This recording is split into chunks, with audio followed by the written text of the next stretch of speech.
Hello, good morning.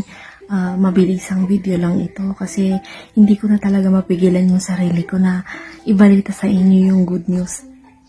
Good news. Oo, good news para sa akin. Pero hindi ko lang alam sa iba dyan kung good news ito. Kinikilig ako talaga.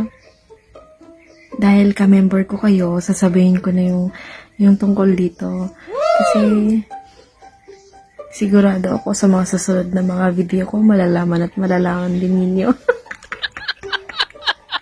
So, ito na nga. Kahapon kasi nasikaso ko to.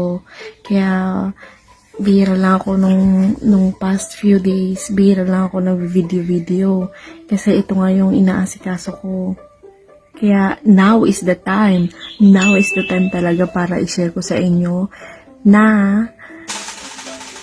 nakabili na ako ng sarili kong lupa dito sa Israel. Oh, po yung narinig nyo. Kinikilig din ako talaga. Talagang kinikilig ako. So, sumahan nyo ko. I-share ko sa inyo kung gusto ko ipakita sa inyo yung lupain ko dito sa Israel. May sarili na akong lupa.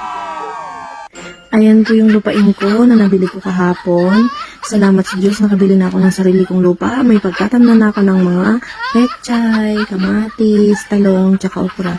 Problema ko na lang saan kaya makakabili ng paso.